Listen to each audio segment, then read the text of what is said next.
Grand Rising, beautiful Elizabeths, people of the world. Today is July, my goodness, the 18th of Yeah. July. It's a wonderful day to be alive. Do enjoy it. My co-host, Lolly Mariah, is with me this morning. I don't know where Miss Destiny is, but she's chilled out right now, thank God. Well, let me say in defense of Destiny is that she's always chilled out when we see her. So we you know, she knows what to do. Grand Rising Sharonda and Evelyn and everybody. All I can say is God is good and God is good all the time, and all the time God is good. So I said everything, right? hmm It's all wrapped up in one. He's got the whole world in his hands. Yes, yes, yes, yes, yes. So, yeah, today's a good day. I woke up early this morning. I went to bed about 12 last night, and yeah. So I'm wide awake and ready for the weekend. Going to a few. Oh Lord, I'm going to a wedding. You Oh, almost say it right. big difference, big difference. Sometimes. Sometimes getting married is your funeral. So, so anyway, but yeah, a friend of mine is getting married. Maji, I don't know. Evelyn, I think you know Maji. I think I do too. Sounds familiar. With the horses, they have the horses and stuff. Anyway, they're getting married out on the farm. So we will be in the midst of horses and animals at a wedding today. So that's wonderful. I'm super excited that my husband is not working. As a matter of fact, he's going to a library to sing. So I get to sing today. The Library Association, not the library, the Jazz Association of America hires him and many other people to perform at libraries, and they pay the group, to go in and do an hour show at the libraries and other events that are nonprofit. So my husband has been doing that for some years, and um, so sometimes I go and I sit in as the vocalist. Otherwise, it's just singer. I mean, just musicians. And so I'm going to go today and then to the wedding this afternoon. And I don't know what's going to happen tonight, but I'm excited, really excited about the music that my husband and I are doing and putting that together. And grateful that the spirit kind of showed me what to focus on. We talked about that last week, and just what to focus on right now. Like when I went to a conference for um, it's called Income Builders International, and it's seven days. And for the first 2 days, they would have these just small classroom full rooms that you go, and then on the third day it busts all the way out, like in the big Cobo Hall kind of conference room, and it's just magical what happens. But one of the things that they said, we know you have a lot of things on your list to do. I need this, I need that, I want this and that, but what we want you to do is to concentrate on Mhm. what's next for you. Just zero in on that, and then that moves over. Oh, and then you get what's next, and you get more done when you deal with things like that. So, um, I got kind of straightened out on focus here, focus there, and then that's where my money will be coming in for me to do all these other things and the big projects that I'm working on for me to um, not minimize. Um, do it in small bite pieces. Mhm. not pull everybody together and everybody try to figure out what everybody's doing, but that I need to speak to each one of these people in these different industries individually. One, to see really are they interested in this project? And then the other thing is, to get as much information from them in what they are experts at, in the sense of even if they don't want to do it, they can tell me what I should be looking for and and counsel me when I have somebody and they say, well, maybe not. I can go, I have a different people that I can go to. So that's where I'm excited about where my life is. I'm feeling more like when I was, let's see, in my 30s and ready to go and definitely in my 40s when I was making it happen and money was no issue because I could do a client like that and it, you know, moving on. But in retiring from that, um, there's other ways that finances can come out with my talent. And I'm really stepping into what my real passion is. And uh, it's enticing, it's exciting, yet it's a little, mm, is the word daunting? A little like, okay, now it's time. Yet I'm discovering me as a another level of entertaining, of being an entertainer because I used to do I would put together a one woman show in a minute, in a minute, get my band together, get my choir together if it involved them, get my actors together.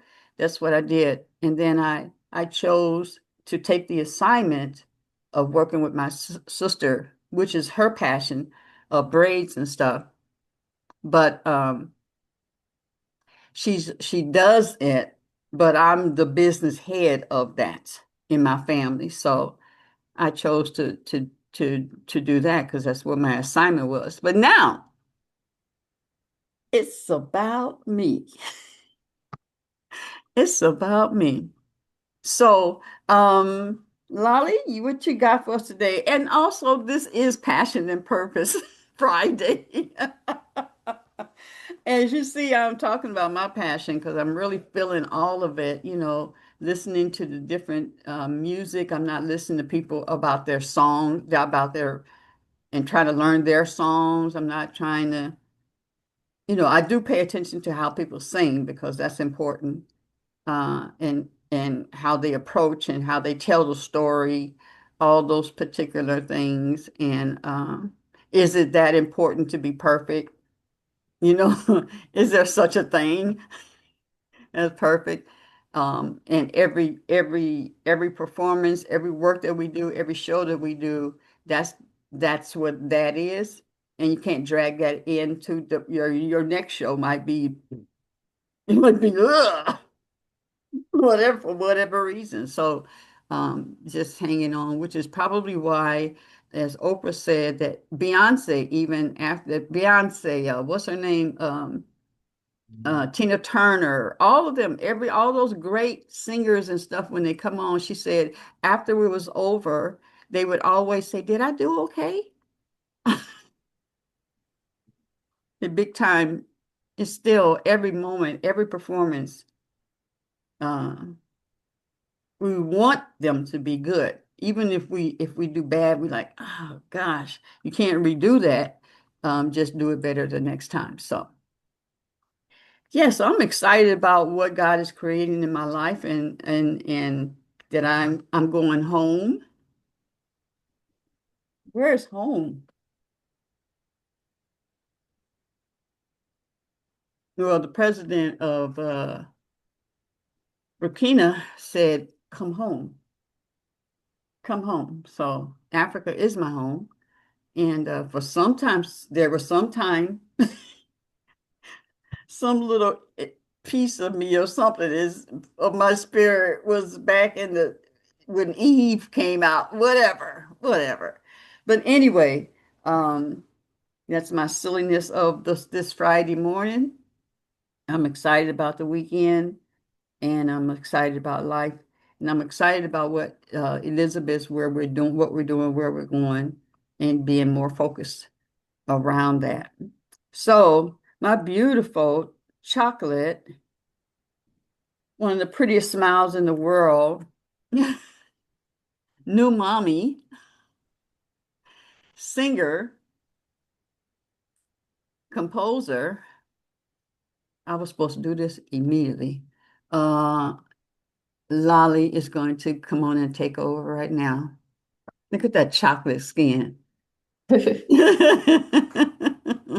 it, love it, love All right, Grand Rising, yeah. it. I love when we are able to speak confidently about our passions and our purpose. It's just a beautiful thing to be able to walk, like I said, in confidence. And so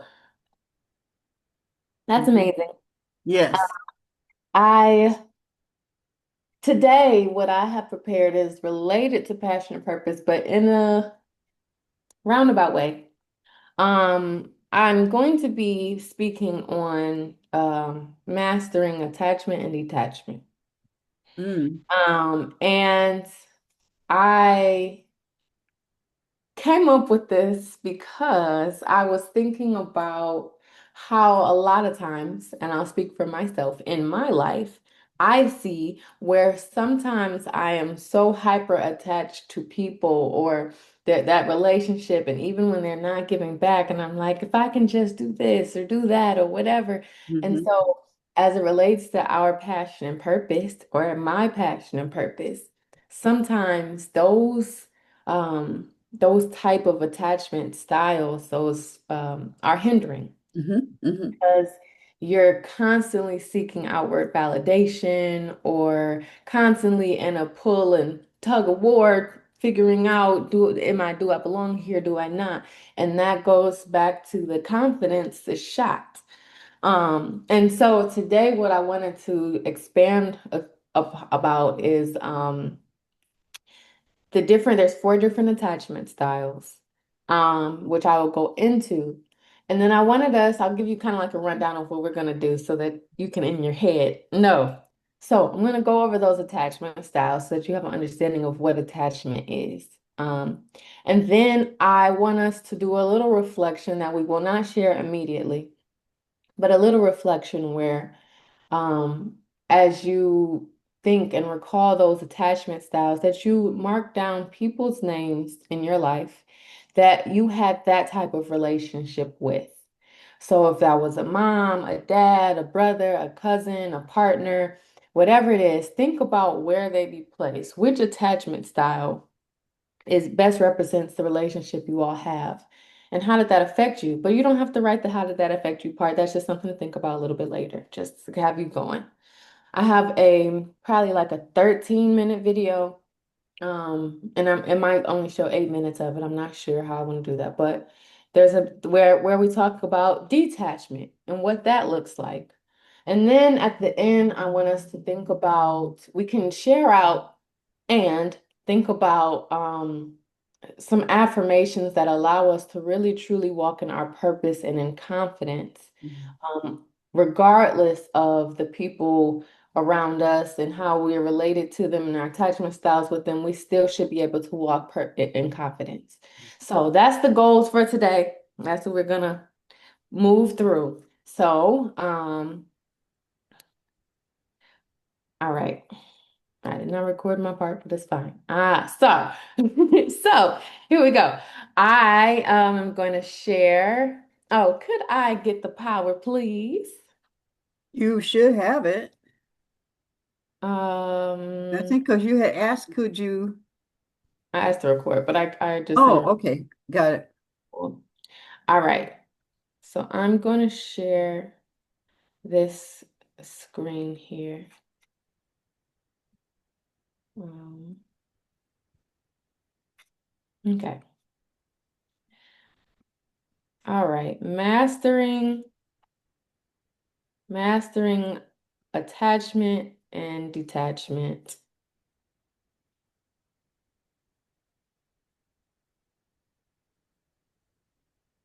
All right, so let's get into the attachment styles. Like I mentioned, there are four different attachment styles. And the first one is ambivalent or anxious emotional attachment. So, people who have developed this attachment style crave closeness, often to an unhealthy extent. They will feel hurt or dysregulated when the person they love is not close and view any separation as rejection or abandonment.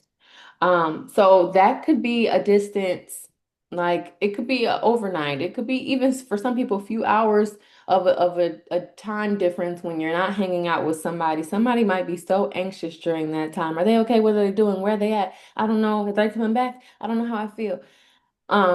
And so that puts that type of person with that type of attachment in a state of constant anxiety, constant seeking reassurance. Will you be there for me? You sure you're going to be there for me? Okay, I don't know if you're going to be there for me. I don't know. I'm right here. I'll hear whenever you need me. I'm here. I don't know if you're going to be here, but I'm here. So that's what that ambivalent, anxious, emotional attachment is. And sometimes when people feel abandoned in these who have this type of emotional attachment, they might try to punish their significant other or punish the person that they feel like is not there for them constantly 24/7. These people are like, I need you to be stuck to me like glue. And we Mhm. see that that can be extremely unhealthy because that, number one, doesn't allow for other people to have their unique experience. Um, it makes you the center of the world. And the truth is, it doesn't really work that way. But those who have this attachment style, oftentimes it developed when there was inconsistency with their own family. They may have had maybe mom or dad or somebody who was supposed to be in their life on paper. It looks like, okay, this is the person who's supposed to be there for me, and they're kind of like iffy. Sometimes they're there, sometimes they're not. And so this person is constantly seeking, like, well, you need to be by my side. I will say for me, and then I'll say it for me personally, and then I'll explain it in a music sense. But for me, I've found with my relationship with my father, for example, I didn't know if he was gonna pull up or not, when we are gonna hang out, if he was gonna answer on the holiday when I called. I don't know. But what that ended up leading to in my life, in my personal relationships, was now I'm like trying to make sure I am like in the best light ever so someone would never want to leave me. And then I'm doing X, Y, and Z to try to put you in position to be around me. But if you don't want to be around me and that's not your goal and you're inconsistent, that is that person. I have no control over that. But for a long time, I was trying to control that, and you can't control other people. As it relates to music, for example, a lot of times we want to control the people who show up for us at every show. If you have, I had an open mic one time and there was committed folks. And then they start not showing up every once in a while. And then you get butthurt because it's like, oh, well, why didn't you pull up this time? You were somewhere else, or you went to somebody else's show instead of mine. And that's not healthy because, again, like I mentioned earlier, everybody has their own unique experience. And so we can't force, control, manipulate anybody to be in our space. They have to be comfortable enough to do that on their own, willingly on their own. So in this moment, you may want to be thinking about some names that come to mind in your relationships in life, where either you or they were the person that constantly needed reassurance, constantly needed you to be there, or if there was somebody who was inconsistent and caused you to have this type of attachment style. So this is maybe something to think about. But I'm going to go on to the next one. So then you have avoidant emotional attachment. And that's someone who has and this someone who has emotional attachment feels uncomfortable with closeness despite desiring a healthy relationship. So as a child, you may have developed this emotional attachment style. If your parents were emotionally distant, you had to learn to detach to avoid the pain of emotional deprivation. Mhm. Um, and I know this one is hard because I talked to my mom about this. In our family, a lot of the women were hard working. Unfortunately, I'm realizing single, divorced, whatever, moms. Um, and they weren't very lovey-dovey. They weren't like, I just want to hug and I love you so much and da da da. It was kind of like, all Yeah. right, you know. It's like I'm gonna take care of you. You got food. You did whatever. Why leave me alone? Like, Yeah, right, right. yeah. But it wasn't that they didn't love you, but how they showed it wasn't in the way that was the most reassuring. And so. A lot of times people who have experienced this also become avoidant. So they were exposed to someone who was very avoidant, and then now they are avoidant, and that ends up showing in a many different ways, whether that's I'm not able to hug people, or it could just be like you're talking about something that is related to emotions, and I don't know how to relate. I don't know how to hear you. Like I don't know what to do right now. This is awkward.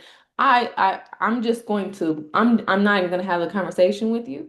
Mhm. Um, and that you'll see that with people who sometimes avoid confrontation.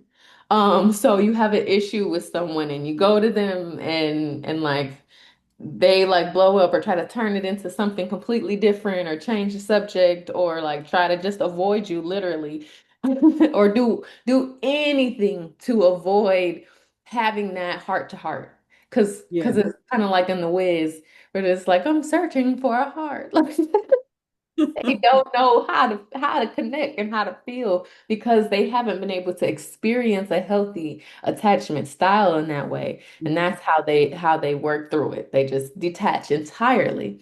And so we see this is kind of the sheer opposite of before, where it's like you're like super hyper fixated and connected to something or someone with the anxious attachment style, and you're constantly trying to get reassurance. And then you have avoidance, which is like, you know what, I don't even care. I don't care. I don't feel sad. I don't feel mad. I don't feel loved. I don't feel whatever. I'm just here. I don't care. And it's like you do, but but you don't know how to address it. And so, speaking of going back to how do I relate to my personal passion and purpose? Well, I'm thinking about how sometimes I have different relationships with people in music, in the industry in general, and sometimes you run into issues. And I'm the type of person that I'll call you up, not to say, hey, I have a problem with you. I'll call you or text and be like, do you want to get coffee? And then from there, then I would like to have a deeper conversation. But then the thing is, if you're dealing with an avoidant person, that coffee is not going to happen. And so then at that point, you have to figure out what type of attachment style do you have. And for me, who definitely has been a person who's dealt with more of an anxious attachment style because of my background, now I'm like, oh, they don't want to have coffee with me. They don't want to do this. Now I'm hurt. I don't like this. They don't really care for me. Da da da. And it goes through the whole rabbit hole of emotions. Right, right, right. Now you feel less than and not heard and it's just I'm like, whoa, okay. So you have these different emotional attachments. But then let's get into this next one. And this one, I won't say anyone should be worse or another, but this in particular is extremely toxic. This is the disorganized emotional attachment. And disorganized attachment styles are usually the result of experience either physical or emotional abuse from a parent as a child. So they want and crave love, but they also run from it because it causes pain. So Yeah. they become both anxious and avoidant at the same time. And then when you combine these, you'll get disorganized emotional attachment. So these are the people that push and pull. Oh, I love you so much. Da, da, da, da. And then they disappear. And then they come back and oh, da, da, like I want to be there and da, da, da. No, I don't actually like you. Leave me alone. Yeah. And so it's like now you're in this tug of war with them. It's like, do I belong? Do you like me? Do you not? Am I? I don't. Now I'm confused. And if you're someone who doesn't currently have, typically follow secure emotional attachment styles for your life, if you're somebody who may be more avoidant or you're someone who is more anxious, this will throw you off. And you won't know how to feel. And so it's really difficult sometimes when you're having different types of relationships with people and this comes up because you don't know how to address it. And there's nothing you can do to control it because as I mentioned earlier, you can't control anyone but yourself. So, what does secure emotional attachment look like? And that's when those in a healthy relationship have an established, secure attachment style. They feel comfortable letting people get close and are comfortable with relying on others or having others rely on them. They genuinely enjoy being involved in others' lives, whether romantically or in friendship.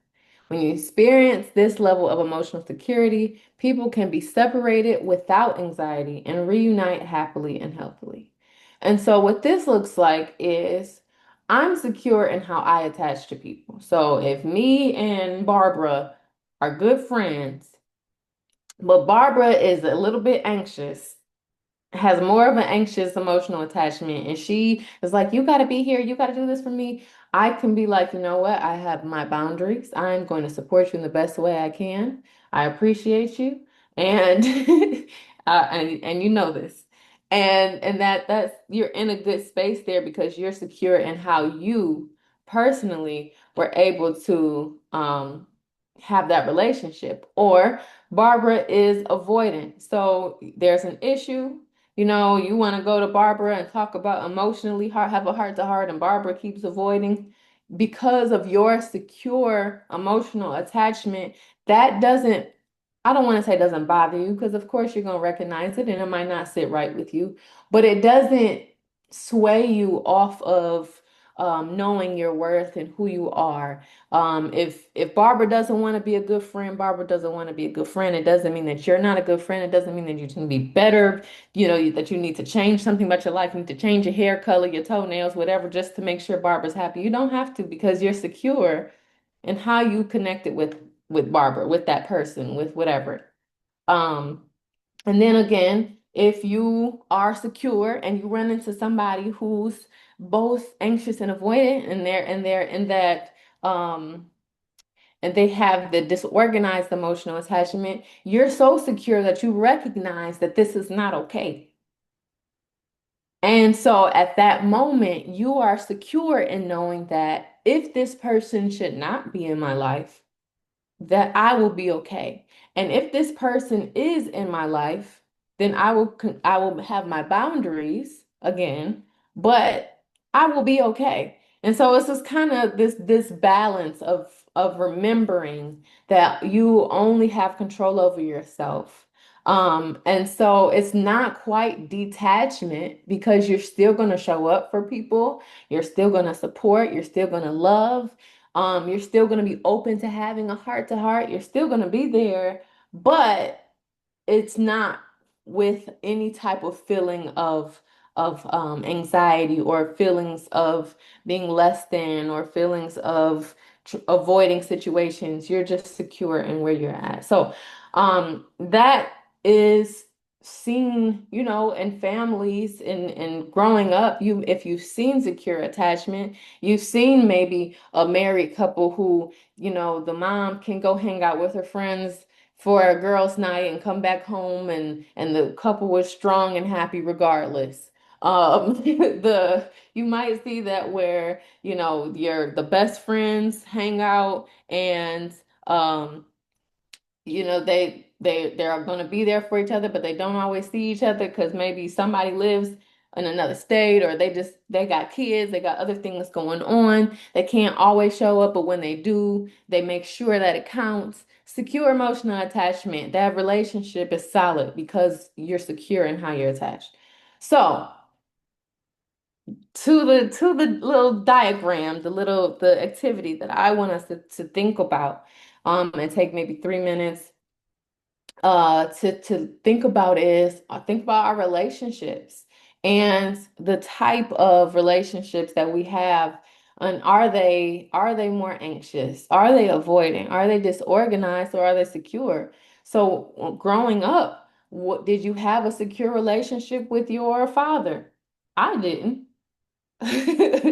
So my relationship with him at growing up, I don't know if it's so much now, but it was more of an anxious emotional attachment. And then now, honestly, I can say it's between avoidant and disorganized, to be honest, because sometimes I just try to detach entirely so I don't feel disconnected. And then sometimes I'm like, but you know what? I kind of want to attach. And when I do, then I'm like, okay, now I'm depending on him. And then he doesn't show up. So now I'm like, I'm anxious. Like, what do I do? And so that translates into my personal relationships romantically. And I can name people there. And so, like, just think about some of those people and what those relationships look like, because we can revisit this after. We're going to revisit this after we watch a video on detachment. But before I get into that video as we're writing, if you do want to share something in that moment that comes to you that you can't. So I'll give it about 3 minutes, like I said.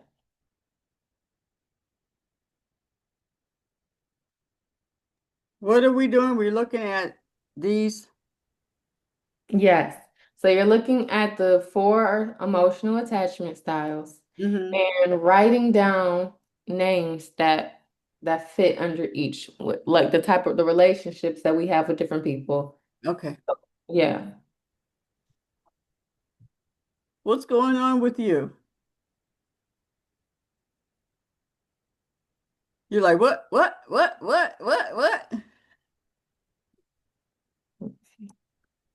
Oops.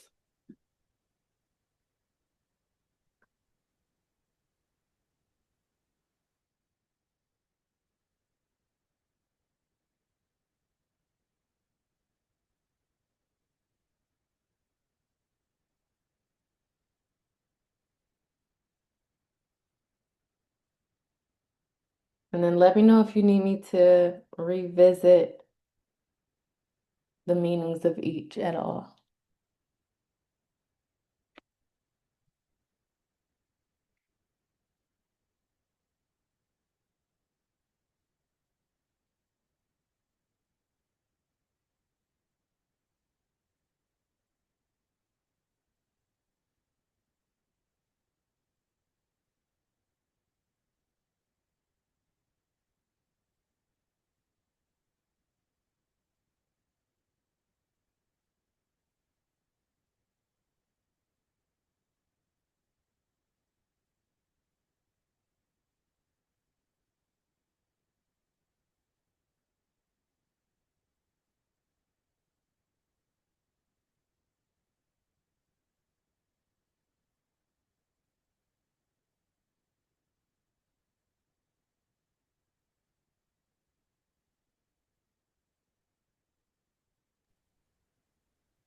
Lolly, say one sentence about each one of them. Ambivalent is, oh, and anxious.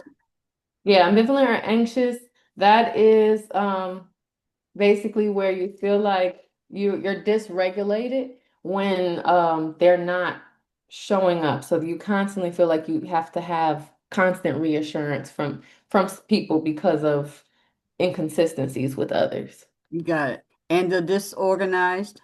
Disorganized, let me do avoidant first and then disorganized. So avoidant is you're completely detached from emotions in order to cover the how you really feel.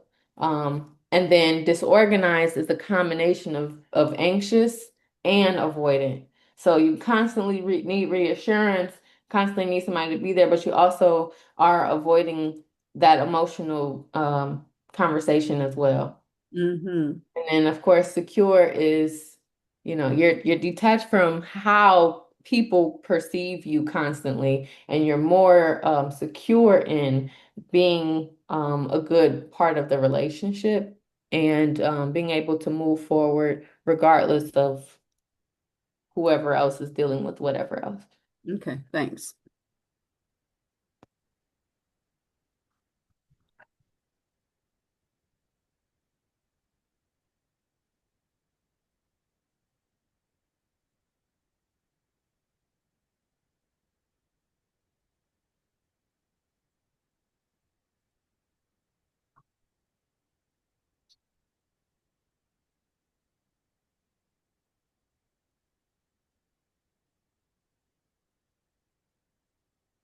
Anxious could also be someone who becomes a people pleaser because they need to have people around.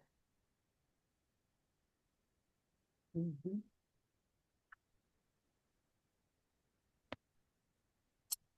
And avoidant might look more also like someone who's completely self-reliant, doesn't care to have anybody around.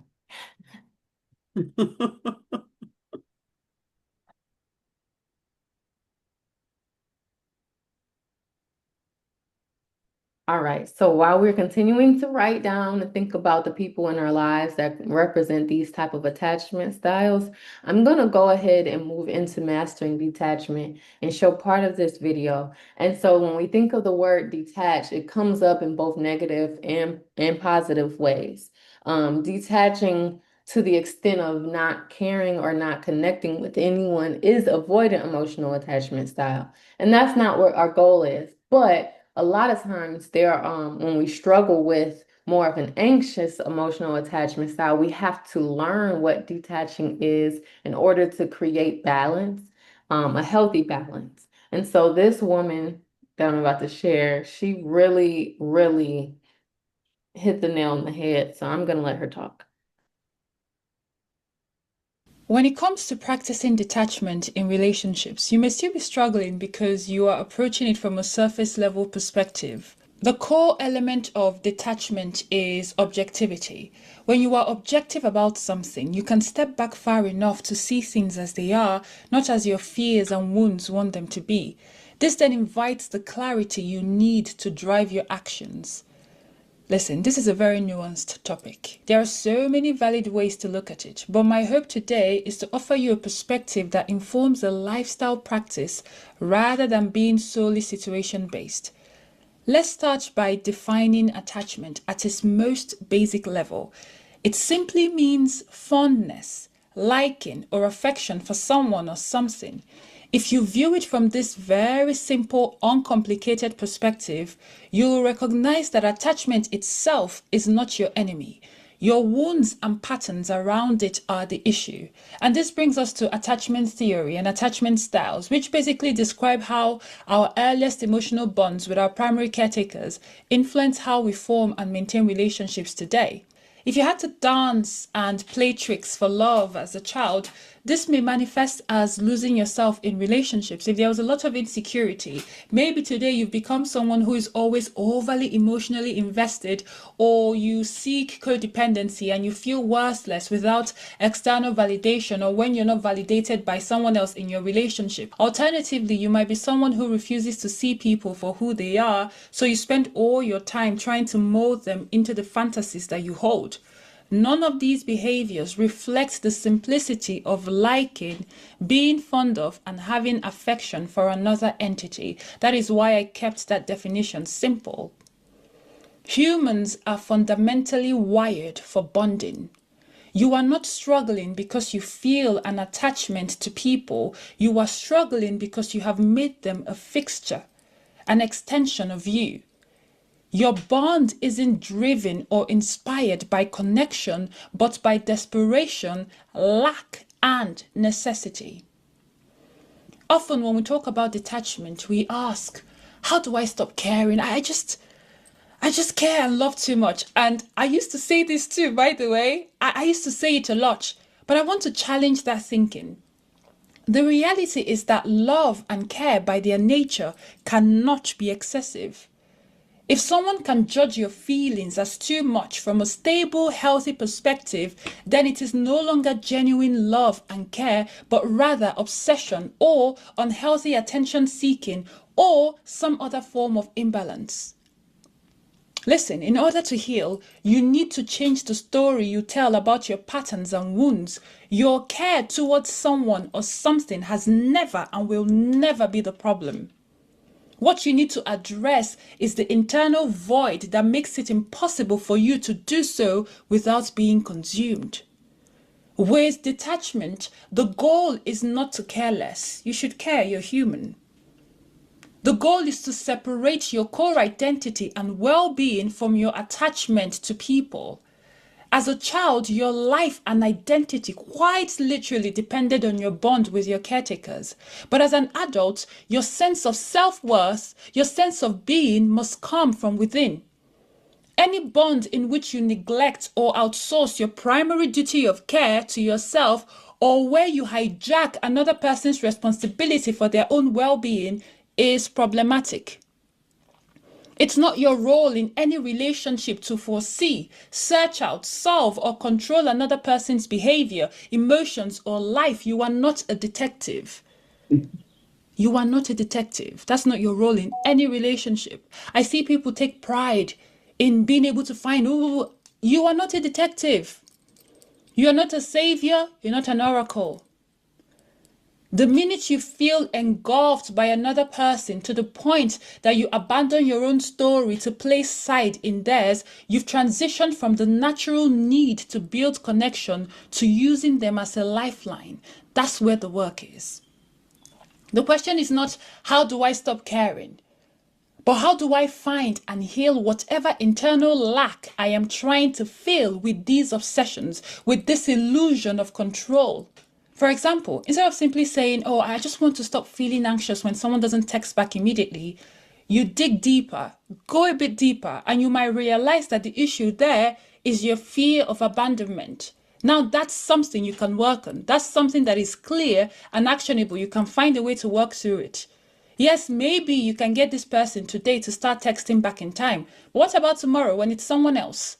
The anxiety is merely a symptom. It's just information. Another example, instead of saying, I always love more, I just need to meet someone who will match how much I give, who will give everything I give, who will do what I do. You pause and you refrain. You say, I recognize that I may lack emotional boundaries. So how do I learn to adjust my emotional investment so that I am giving from my overflow? And when I do dip into my own cup, I do so in an environment where I am also being poured into. Instead of asking, how do I uncouple my worth from my job or from my relationships? The question becomes, how do I build my self-worth? How do I learn self-validation so that I don't desperately seek it outside of myself, in things and people outside of myself? Do you see what I'm saying? Are you getting my drift? A lot of the times, the questions we ask are so surface level.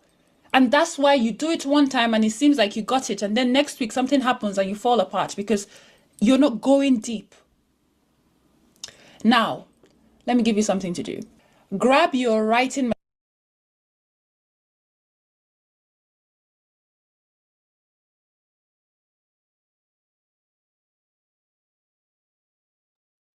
Hmm. Okay. So Interesting. very interesting. Very interesting. I'm gonna stop sharing for just a moment. Because I wanna get your knee-jerk reactions.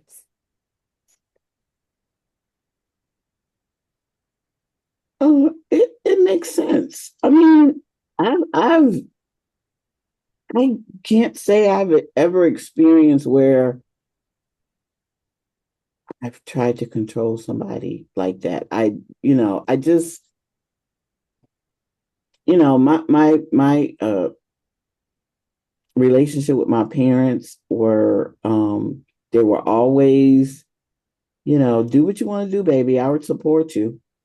you know, there were times when my dad pissed me off because, I rather would have had the money that I went to Florida with. I would have rather had that money going to New York because I had more fun in New York, where he thought $20 in New York was going to last me several days. Like it's crazy.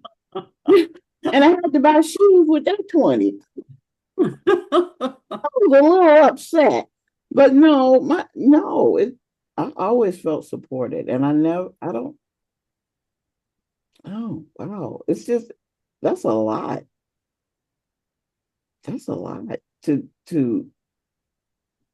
either depend on someone else for your validation. I don't think I've ever done that. Okay.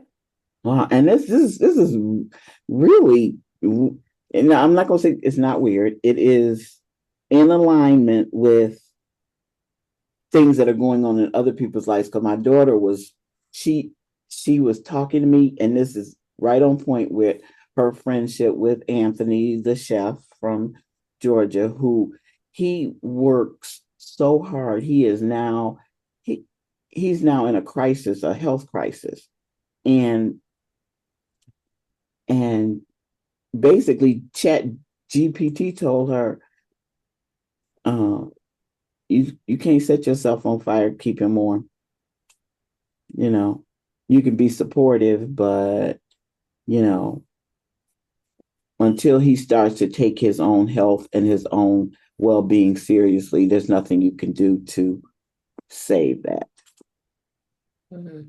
So I'm like, And I think, and I don't know his story entirely, but a lot of times when people are going above and beyond, constantly grinding and pushing and pushing and pushing, that's because of their own anxious attachment to their jobs.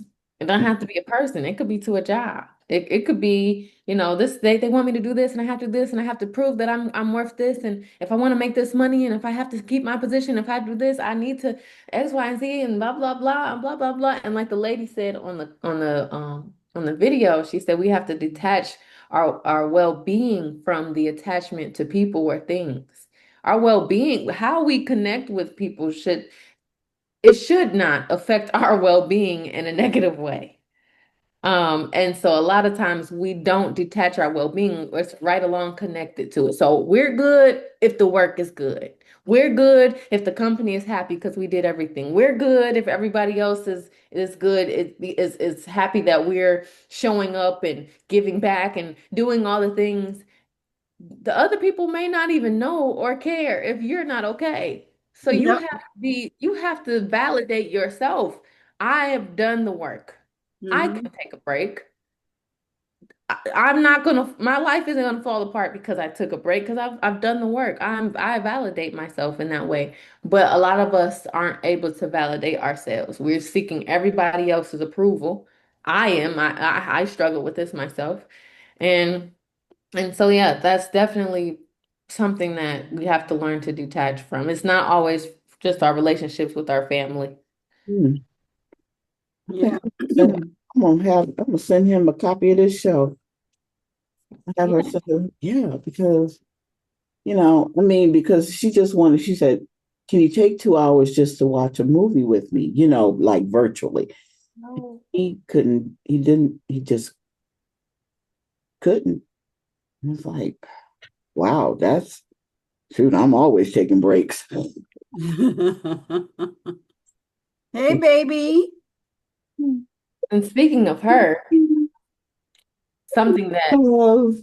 this came up for me because I clearly I am a strong single mom. Yeah. Yep. And I 100%, this is my child, and I take care of her 100%. Um, and something that I was struggling with, I mentioned my father growing up and how that was inconsistent at best.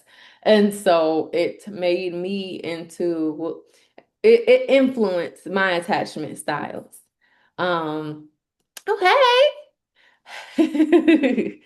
Um, But it influenced my attachment styles. Oh, you said hey too.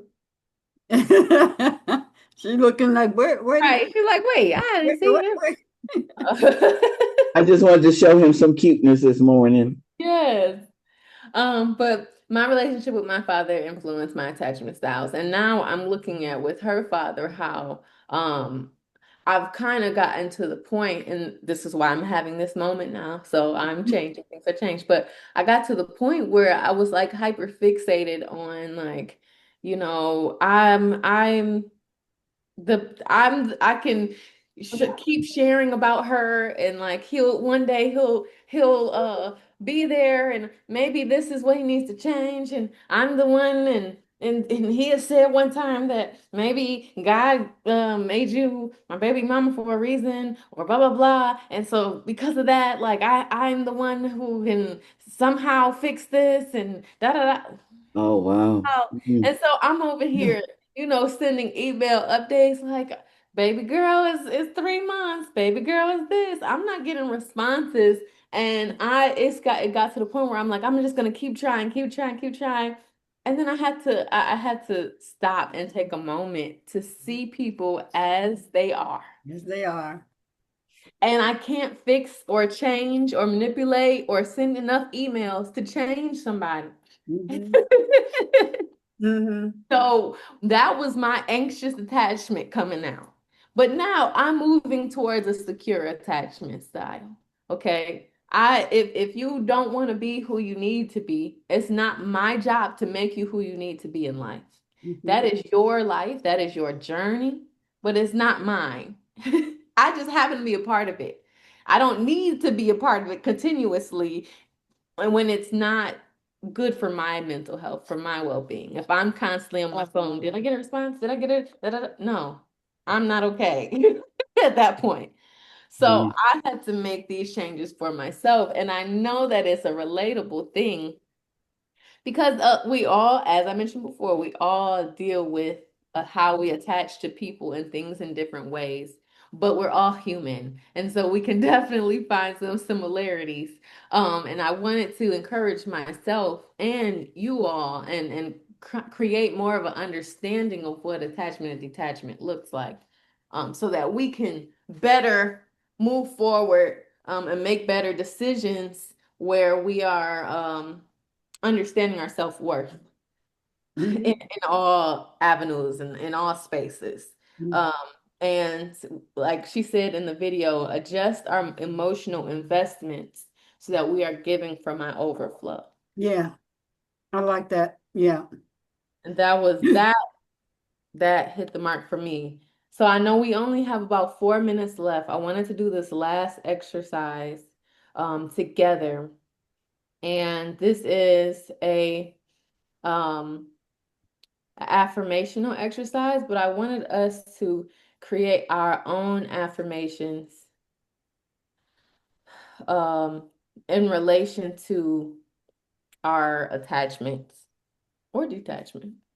Let me share this one more time. All right.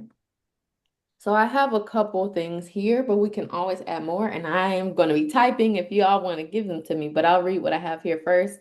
I am worthy of receiving love. I am love. I love and encourage and not fear. The love I give is reciprocated by my environment and does not depend on one particular person. What else can we add?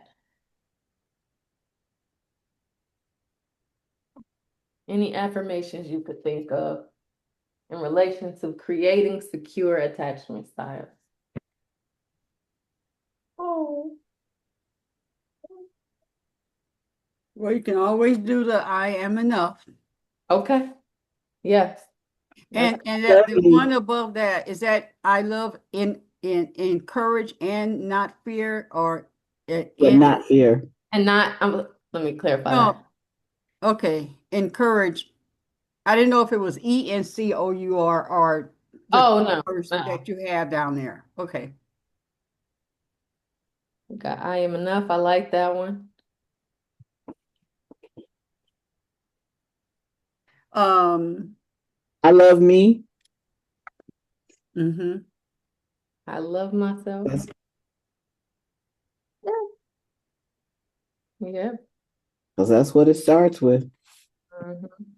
It does. Oh. I'll add let me see.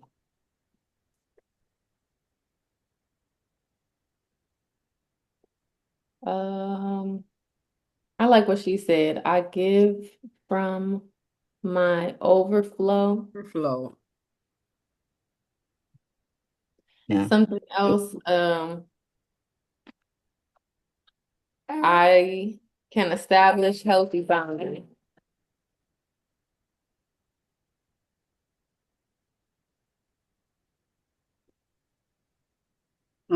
Take the can out. You right? I establish. Yep, I like that. You're right. You're right.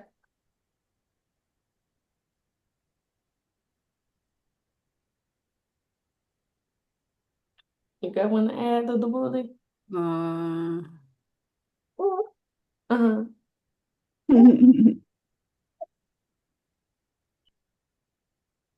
Okay, that's a good one. I don't know how to type it, but that's a good one. let me see. I want to say understanding and forgiveness is the key. Okay.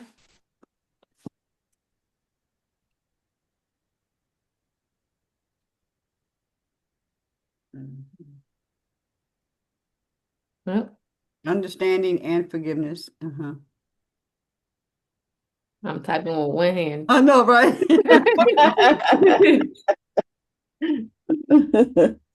Okay, we're at 10, so we want to go ahead and go through Awesome. this. All right, yes. So, real quick, let me just read through them so that we can take them for the rest of our day. I am worthy of receiving. In fact, I'm gonna say it if you could repeat it back to me, and then we'll wrap with that. Okay, one more thing. At the end, put Yeah. we are, I am.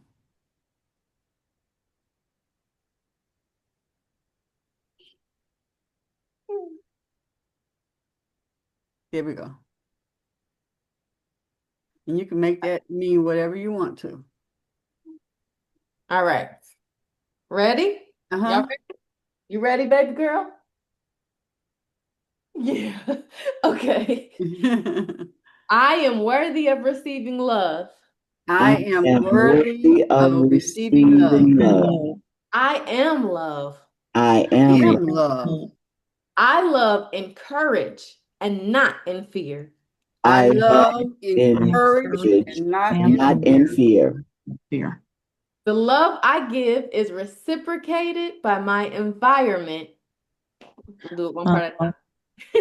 Love I give is reciprocated by Supported by my my environment And does not depend on one particular person And and does does not not depend depend on on one one particular particular person. person or thing.